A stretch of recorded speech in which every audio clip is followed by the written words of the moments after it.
Hello friends, मैं आयुषी स्वागत करती हूँ आपका आपके अपने यूट्यूब चैनल कॉमर्स स्पॉटलाइट में। आज की वीडियो में हम डिस्कस करने वाले हैं अबाउट G20। G20 है क्या, कब बना था, क्यों बनाया गया था, किस तरीके की मीटिंग्स यहाँ पे कंडक्ट की जाती हैं, कौन सी कंट्रीज हैं जो इनके मेंबर नेशंस हैं, और अब G20 समिट जो हुई थी उसके बाद क्या मेन डिसीजंस हैं जो लिए गए हैं, और किस तरीके से ये टॉपिक आपके लिए इंपॉर्टेंट हो जाता है आपके सिलेबस में, वो चीजें भी हम यहाँ पे डिस्कस करते हुए चलेंगे। तो चलिए स्टार्ट करते हैं इस वीडियो के बारे में। G20 को जानने से पहले हमारे लिए ये इंपॉर्टेंट हो जाता है कि हम थोड़ा सा इसकी हिस्ट्री के बारे में पढ़ें। 1970s का टाइम था जहां पे इकोनॉमिक रिसेशन हम देख रहे थे।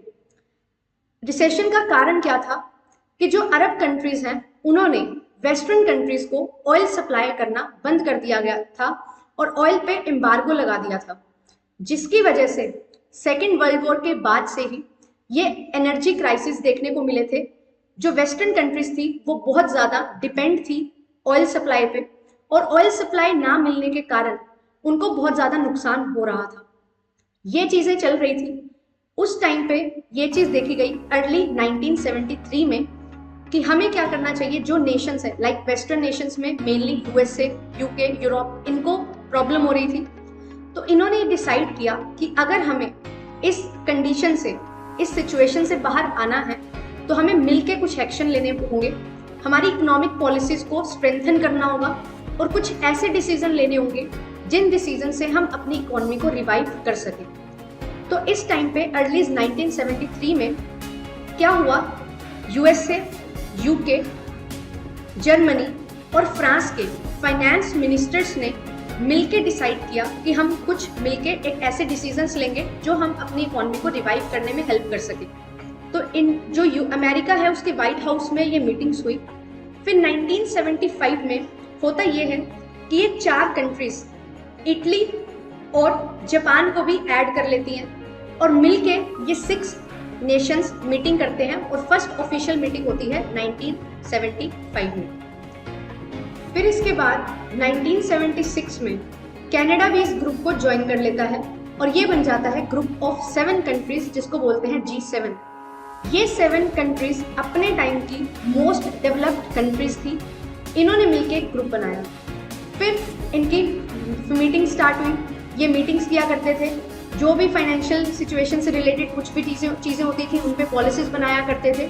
तो ये मीटिंग्स चलती रही। फिर रशिया को भी इसमें इंक्लूड किया गया, बट रशिया ने क्या किया, जब क्रीमिया पे अटैक किया था, इन्वेड किया था क्रीमिया को, तो इसको इस ग्रुप से बाहर निकाल दिया गया था और फिर से ये ग्रुप बन गया था G7। अब ये मीटिंग्स कंडक्ट कर रहा था।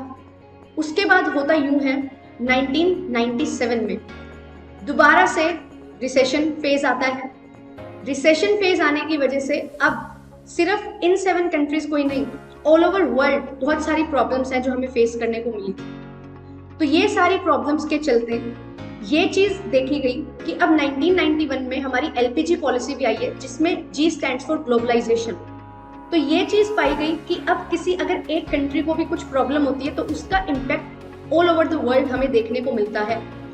तो अगर हमें अपनी इकोनॉमी को स्ट्रॉन्ग करना है तो क्या करना होगा, सभी नेशंस को मिलके कुछ एक्शन प्लान्स बनाने होंगे, कुछ इकोनॉमिक पॉलिसीज ऐसी बनानी होंगी जहाँ पे हम सभी लोग मिलके अपने फ्यूचर को ब्राइट कर सकें और अच्छे डिसीजंस लेके जो रिसेशन जैसी सिचुएशंस हैं उनसे बाहर आ सकें। तो 1998 में G20 का संगठन होता है और G20 में कौन कौन कंट्रीज हैं, अब ये एक बहुत इंपॉर्टेंट सवाल आया। तो इनमें किन कंट्रीज को रखा जाना चाहिए। तो सबसे पहली चीज़ आई कि जो G7 की कंट्रीज हैं उनको तो रखना है ही, तो G7 की कंट्रीज यहाँ पे आई। फिर उसके बाद ये देखा गया कि हमारे जो वर्ल्ड में मोस्ट लीडिंग इकोनॉमीज जो हैं, जो बहुत बड़ी इकोनॉमीज को हैंडल कर रही हैं, वो होनी चाहिए। इनमें इंक्लूड होती हैं 5 कंट्रीज जो हम जानते हैं आज के टाइम पे ब्रिक्स के नाम से। तो यहाँ पे ब्राज़ील, रशिया, इंडिया, चाइना और साउथ अफ्रीका शामिल होती हैं। फिर ये चीज़ डिसाइड की गई कि अब हमें रीजनल पावर वाइज भी क्या चाहिए, कुछ कंट्रीज चाहिए जो रीजन को रिप्रेजेंट करें। जैसे हमारे पास डिफरेंट कॉन्टिनेंट्स हैं तो उन सभी कॉन्टिनेंट्स में से रीजनल पावर को देखते हुए हमने कुछ कंट्रीज को सिलेक्ट किया। तो यहाँ पे एशिया से आती हैं इंडोनेशिया और साउथ कोरिया, साउथ अफ्रीका से अर्जेंटीना, नॉर्थ अमेरिका से मैक्सिको, ओशियनिक रीजन से ऑस्ट्रेलिया, मिडिल ईस्ट से साउथ अरेबिया एंड टर्की, और यूरोप से हमारे पास आता है पूरा का पूरा संघ, एक यूरोपियन यूनियन। तो इनके साथ हम बन जाते हैं G20। 19 कंट्रीज हैं और साथ में एक यूरोपियन यूनियन है। तो 1999 में सितंबर में G20 का संगठन होता है और इसके तहत ये यहाँ पे काम है जो चलता है। 1997 में हुआ यूं था कि क्राइसिस जो आए थे वो एशियन फाइनेंशियल क्राइसिस थे और ग्लोबलाइजेशन की वजह से इसका इम्पैक्ट ऑल ओवर वर्ल्ड हमें देखने को मिल रहा था। और 1998 में अनएम्प्लॉयमेंट बहुत ज़्यादा बढ़ गया था, करेंसी की वैल्यू बहुत ज़्यादा डिप्लीट हो रही थी। तो हमें ज़रूरत थी ऐसे संघ की जहाँ पे आप एक ग्रुप ऐसा बनाएं कि सभी चीज़ों को डिस्कस यहाँ पे अच्छे से किया जाए। तो इसी तरीके से G20 है जो यहाँ पे बनता है। और G20 बनने के बाद अब यहाँ पे क्या चीज़ें होंगी, अभी तक हम ये देख रहे थे कि जो फाइनेंस मिनिस्टर्स हैं और जो RBI या हम बोल सकते हैं कि जो सेंट्रल बैंक होते हैं उनके गवर्नर्स होते हैं, वो मिलके क्या करते हैं, मीटिंग्स करते हैं। बट फिर ये चीज़ आई कि अभी सिर्फ इनको ही नहीं, इनके साथ साथ जो हेड ऑफ द स्टेट्स हैं, प्रेसिडेंट्स एंड प्राइम मिनिस्टर्स, इनकी भी मीटिंग होनी चाहिए। तो इनकी मीटिंग होनी चाहिए, ये चीज़ें डिसाइड की गई। और ये चीज़ें कब डिसाइड की जाती हैं, जब हम फाइनेंशियल क्राइसिस से गुजरते हैं 2008 में। 2008 में एक बहुत बड़ा फाइनेंशियल क्राइसिस हमें देखने को मिलता है जहाँ पे हमारी इकोनॉमी बहुत ज़्यादा स्लो डाउन हो जाती है और बहुत ज़्यादा नुकसान होता है हमें। और फिर उसको रिवाइव करने के लिए ये पूरा संगठन है जो बनाया जाता है और इसकी मीटिंग्स कंडक्ट करवाई जाती है। तो अब हम बात करते हैं वन बाय वन कि कौन सी मीटिंग हुई है और कहाँ पे मीटिंग हुई है। तो फर्स्ट मीटिंग जो होती है वो 2008 में 14 और 15 नवंबर को होती है USA में। सेकंड मीटिंग होती है यूनाइटेड किंगडम में 2 अप्रैल 2009 को। थर्ड मीटिंग होती है 24 एंड 25 सितंबर को 2009 में, अगेन USA में। फिर इसके बाद फोर्थ मीटिंग होती है कनाडा में। फिफ्थ मीटिंग कंडक्ट करवाई जाती है साउथ कोरिया में। सिक्स्थ मीटिंग होती है फ्रांस में। सेवेंथ मीटिंग होती है मैक्सिको में। एट्थ मीटिंग होती है रशिया में। नाइन्थ मीटिंग होती है ऑस्ट्रेलिया में। 10th मीटिंग होती है टर्की में। 11th मीटिंग होती है चाइना में। 12th मीटिंग होती है जर्मनी में। 13th मीटिंग होती है अर्जेंटीना में। 14th मीटिंग होती है जापान में। 15th मीटिंग होती है साउथ अरेबिया में एंड 16th मीटिंग होती है इटली में। 17th मीटिंग होती है इंडोनेशिया में। और इस साल 2023 में 18th समिट हुई थी और ये हुई थी इंडिया के प्रगति मैदान में, दिल्ली में। अब यहाँ पे आगे जो 19th समिट होगी वो कहाँ पे होगी, तो इसके मेंबर नेशंस हमें जैसा पता है 20 हैं। तो ब्राज़ील में अभी तक कोई मीटिंग नहीं हुई है, तो ब्राज़ील में मीटिंग होगी। फिर उसके बाद 20th समिट जो होगी वो होने वाली है साउथ अफ्रीका में। हर साल डिफरेंट कंट्रीज के प्रेसिडेंट और प्राइम मिनिस्टर्स, मतलब हेड ऑफ द कंट्रीज, मिलते हैं और हर साल एक कंट्री को इसकी प्रेसिडेंसी दी जाती है। इंडिया को जो प्रेसिडेंसी मिली है वो 1 दिसंबर 2022 से लेके 30 नवंबर 2023 तक मिली है। तो इस टाइम पीरियड में जितनी भी मीटिंग्स होंगी वो सभी की सभी मीटिंग्स इंडिया में ही होस्ट होने वाली हैं। तो ये मीटिंग्स इस तरीके से करवाई जाती हैं और ये सिर्फ हमने मेन मीटिंग की बात की है। All over the year different meetings हैं जो कंडक्ट करवाई जाती हैं और हर एक जगह पे इंडिया में ही अलग अलग जगह पे हर एक मीटिंग को अलग अलग तरीके से कंडक्ट हम करवाते हुए चलते हैं। तो जैसा कि हमने देखा कि पहली समिट बिठाई गई थी 2008 में अमेरिका में।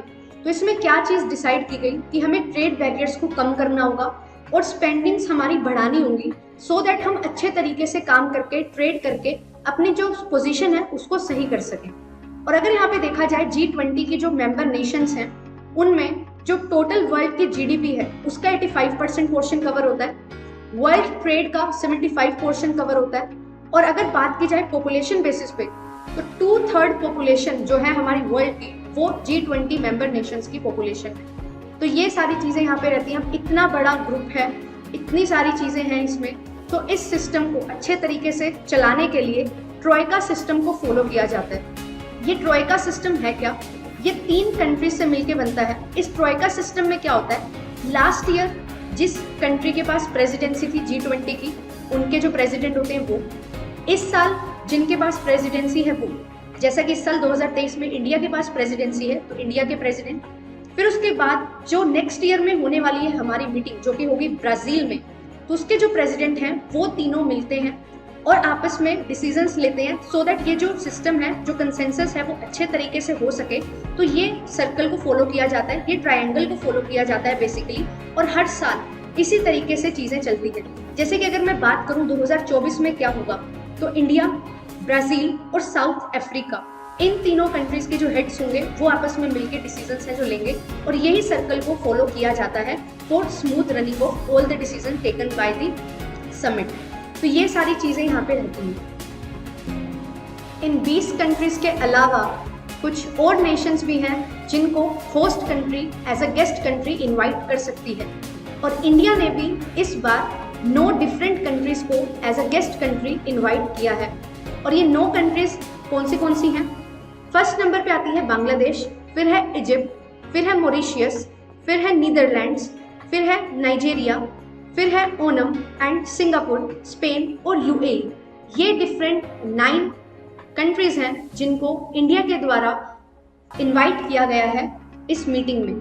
और इसके साथ साथ हमारे पास कुछ परमानेंट गेस्ट भी हैं जो इस प्रकार हैं: African Union, Association of South Asian nation यानी कि ASEAN, IMF, WTO, WHO, WBO and साथ ही साथ यूनाइटेड नेशंस।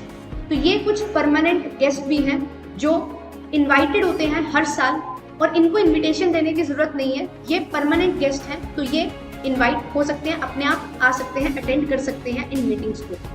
तो ये इस तरीके से डिफरेंट कंट्रीज़ हैं जो पार्टिसिपेट करती हैं, कुछ मेंबर कंट्रीज़ हैं तो कुछ गेस्ट कंट्रीज़ हैं। इस तरीके से यहाँ पे एक दूसरे से ये मिलते हैं और इम्पोर्टेंट डिसीजंस यहाँ पे लिए जाते हैं।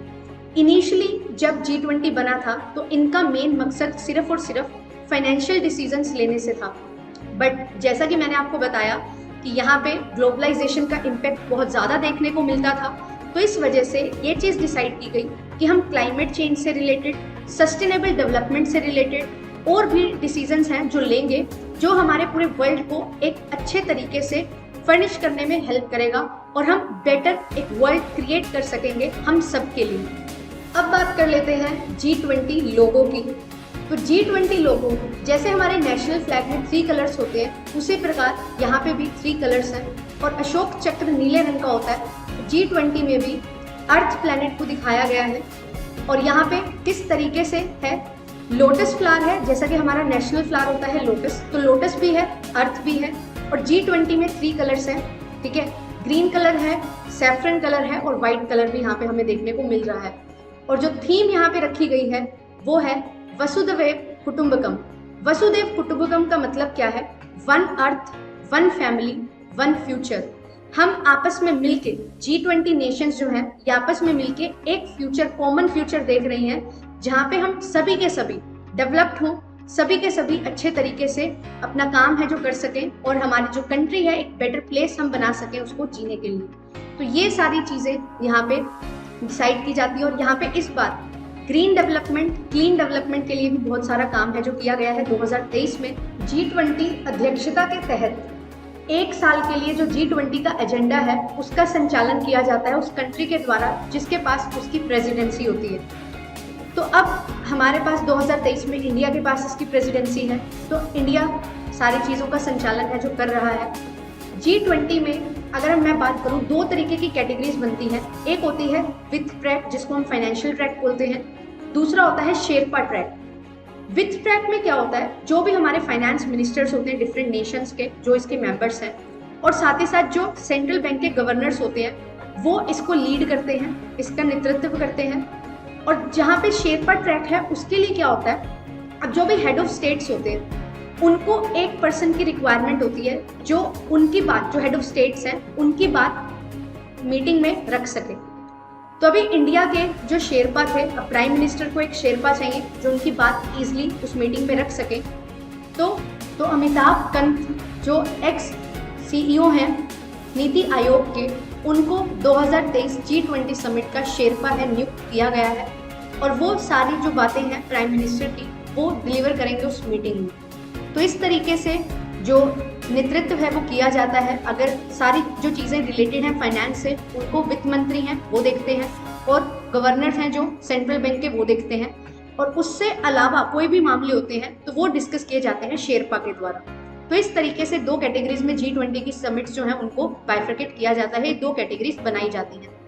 अब बात कर लेते हैं कि क्या ये सिर्फ 2 दिन मीटिंग होती है तो सारे इश्यूज हम यहाँ पे डिस्कस कर लेते हैं, क्या 2 दिन में ही सारी चीजें हो जाती हैं? तो ऐसा बिल्कुल भी नहीं है। हमारे पास प्रेसिडेंसी आई थी 1 दिसंबर से लेके, और हमारे पास प्रेसिडेंसी है 30 नवंबर तक। तो ये पूरा कंप्लीट ईयर हमारे पास है जहाँ पे अलग अलग टाइम पीरियड में अलग अलग मीटिंग्स होती रहती है। इनको भी डिस्कस करेंगे, बट इन सबसे पहले एक इम्पॉर्टेंट चीज़ जो डिस्कस करनी है वो ये है कि ये जो G20 का हमारे पास डिफरेंट कंट्रीज का ग्रुप है, इसको 5 ग्रुप्स में बाइफरकेट किया गया है। और ये ग्रुप किस तरीके से बनाए गए हैं चलिए देखते हैं। ग्रुप 1 में जो मेंबर हैं वो हैं ऑस्ट्रेलिया, कनाडा, सऊदी अरेबिया और यूनाइटेड स्टेट्स USA। ग्रुप 2 में जो मेंबर्स हैं वो हैं इंडिया, रशिया, साउथ अफ्रीका और टर्की। ग्रुप 3 में जो मेंबर्स हैं वो हैं अर्जेंटीना, ब्राज़ील और मेक्सिको। ग्रुप 4 में जो मेंबर्स हैं वो हैं फ्रांस, जर्मनी, इटली और यूनाइटेड किंगडम। एंड ग्रुप 5 में जो मेंबर्स हैं वो हैं चाइना, इंडोनेशिया, जापान और साउथ कोरिया। तो इस तरीके से यहाँ पे ग्रुप में डिवीजन की हुई है, और ये ग्रुप में डिवीजन इस तरीके से की हुई है कि हर एक ग्रुप की 1 साल में टर्न आती है, फिर नेक्स्ट ग्रुप में से मेंबर की टर्न आती है, फिर 3rd ग्रुप में से, 4th ग्रुप में से, 5th ग्रुप में से, और इसी तरीके से एक ग्रुप है जो रोटेट करता रहता है, और इसी तरीके से यहाँ पे जो मीटिंग्स हैं वो कंडक्ट होती हैं। तो अब मैं आपको बता रही थी कि हमारे पास डिफरेंट मीटिंग्स हैं जो कंडक्ट होती हैं, तो वो किस तरीके से मीटिंग्स कंडक्ट करवाई जाती हैं। इंडिया के अलग अलग क्षेत्रों में ये मीटिंग करवाई जाती है और अलग अलग टाइम पीरियड पे ये मीटिंग होती है, और जिस टाइप की मीटिंग होती है उससे एसोसिएटेड जो मिनिस्टर्स होते हैं वो यहाँ पे मिलते हैं हर कंट्री के, और फिर उसके अकॉर्डिंग मीटिंग कंडक्ट की जाती है। तो बात करें अगर जो पहली शेरपा मीटिंग हुई थी वो उदयपुर में हुई थी। फर्स्ट फाइनेंशियल और सेंट्रल बैंक डिप्यूटीज मीटिंग हुई थी वो बेंगलुरु में हुई थी। First development working group meeting Mumbai में हुई थी। फ्रेमवर्क वर्किंग ग्रुप मीटिंग जो होती है वो भी बेंगलुरु में होती है। Health working group meeting Trivendrapuram में हुई थी। First international financial architecture working group meeting Chandigarh में हुई थी। Education working group meeting Chennai में हुई थी। एम्प्लॉयमेंट वर्किंग ग्रुप मीटिंग होती है जोधपुर में। फिर इसके बाद जो और मीटिंग्स हैं वो कंडक्ट होती है sustainable finance working group meeting के नाम से होती है गुवाहाटी में। टूरिज्म वर्किंग ग्रुप मीटिंग होती है रन ऑफ कच्छ में। Environmental and climate working group meeting होती है बेंगलुरु में। एग्रीकल्चर वर्किंग ग्रुप मीटिंग होती है इंदौर में। Digital economy working group DEWG meeting होती है लखनऊ में। First culture working group meeting होती है खुजारू में। G20 फॉरेन मिनिस्टर मीटिंग होती है दिल्ली में। और इसके बाद trade investment working group meeting होती है मुंबई में। Disaster management working group meeting होती है गांधीनगर में। और anti corruption working group meeting होती है गुरुग्राम में। तो इस तरीके से डिफरेंट टाइम पीरियड में डिफरेंट मीटिंग्स कंडक्ट करवाई जाती हैं, और ये अलग अलग जगह पे होती है इंडिया में। अब बात कर लेते हैं जिसकी मीटिंग में क्या बड़ा बदलाव यहाँ पे हमें देखने को मिला है। तो ये G20 जो हम बात कर रहे थे, अब ये G20 ना रह के G21 बन चुका है, क्योंकि जो परमानेंट गेस्ट मेंबर है अफ्रीकन यूनियन, उसको भी मेंबर नेशन बना लिया गया है, जो अपने आप में 55 कंट्रीज से मिलके बनता है। तो अब अफ्रीकन यूनियन भी G21 का पार्ट है, और अब से जो भी आगे डिसीजंस होंगे उनमें अफ्रीकन यूनियन का भी सेम वही रोल रहने वाला है जैसा कि यूरोपियन यूनियन का है और बाकी डिफरेंट 19 कंट्रीज का है। तो अब हमारे पास G21 में 19 कंट्रीज हैं, एक यूरोपियन यूनियन है और एक अफ्रीकन यूनियन है। तो ये एक बहुत बड़ी चीज़ है जो आपके लिए इम्पोर्टेंट है, यहाँ से क्वेश्चन आपसे पूछा जा सकता है। और इसके साथ साथ एक और चीज़ होती है, जब इतना बड़ा ग्रुप होता है G20 बड़ी नेशंस हैं, बड़ी कंट्रीज हैं हमारे वर्ल्ड की, और उनके बीच में कुछ ऐसे डिसीजंस बन पाना जो सभी के सभी उसमें राजी हो, तो ये बहुत मुश्किल हो जाता है। बट इस बार इंडिया में बहुत सारे डिसीजंस हैं जो विदाउट एनी डिस्प्यूट लिए गए हैं, और सभी के सभी हेड्स ने अपनी रजामंदी इसमें दिखाई है। तो इंडिया के लिए ये बहुत ही इम्पोर्टेंट मीटिंग रही, समिट रही, और एक सक्सेसफुल समिट रही है। तो तो ये सारी चीजें रिलेटेड थी G20 से, और अब ये बन गया है G21। तो आपके पेपर में यहाँ से क्वेश्चन बनने के चांसेस हैं, और आई होप कि आपको ये सारी चीजें अच्छी लगी होंगी, इंफॉर्मेटिव लगी होंगी। ऐसे ही सेशन लेने के लिए आप सब्सक्राइब कर सकते हैं चैनल को। मिलते हैं आपसे नेक्स्ट वीडियो में। Thank you so much.